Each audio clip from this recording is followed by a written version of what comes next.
Hey guys, it's Josh from CollectionDX.com here again with another review. This time it's the High Metal R Destroid monster, and this thing is a monster. Before we get going, I want to thank our wonderful sponsor Hobby Link to Japan for sending this over. It's a wonderful piece, and I have sort of slept on the High Metal R bandwagon. I didn't buy the Valkyries because I was like, what do I need another Valkyrie for? You know, I've had a bajillion of them. What are they going to bring to the table that I hadn't seen before? But I am a sucker for the Destroid monster. So that's what we're going to take a look at today. The monster comes in a monster box. Rather large. It's just two pieces of styrofoam in here. And the toy comes, essentially, you have the whole body in one piece, and then the cannons you just stick on the top. That's it. The only accessories you have are these little clear spacer things, which we'll show you in a minute exactly what they do. The monster is a remarkable toy, I think. It is heavy. I mean, it really, the high metal thing is, it's got a lot of metal. All the metal's internal, but it does have a great heft to it. Which, if that's the case with all of the High Metal R releases, man, I may have to rethink my decision to not buy them. So, everything moves, and it's clicky and wonderful. The joints here are really great. So I'm gonna just kind of walk through whatever gets my fancy here. A lot going on there. All the details are painted on, so there are no stickers. All these little lights, these warning lights, you can move all of them.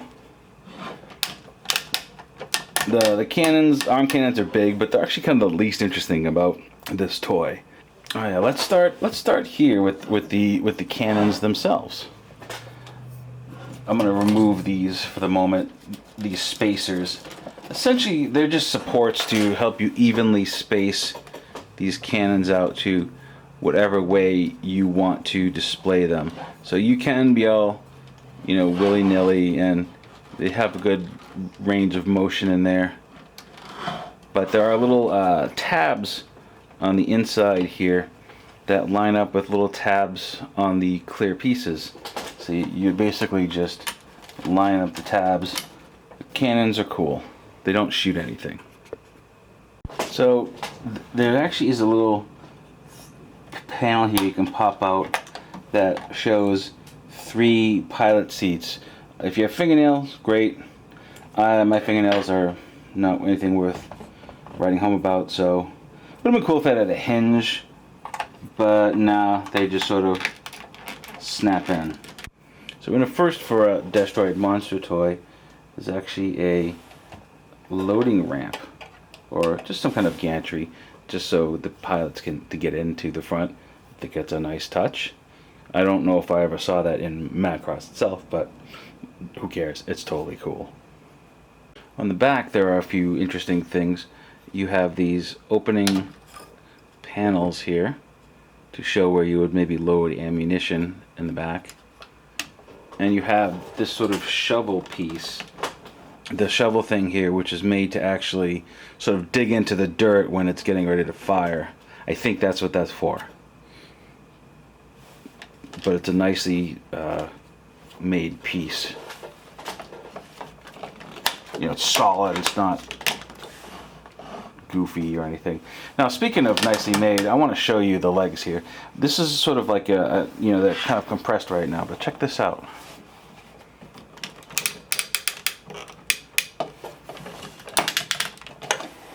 So you have some gorgeous legs here that have these heavy metal joints going on.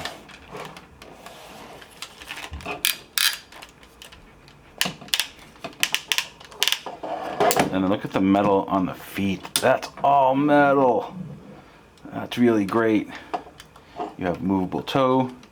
You have the whole footer bit. What's the best way to look at this?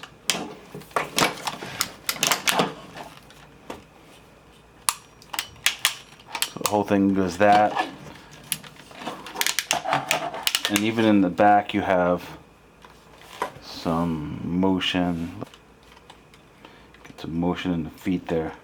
So it has a cool feature here where you can actually lift up the chest and pull this little bar down, and you get an even greater range of motion. And it actually kind of gives the monster what seems like a mouth. These bars are die-cast metal as well.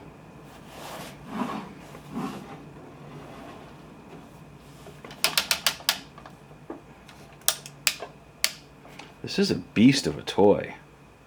It really is.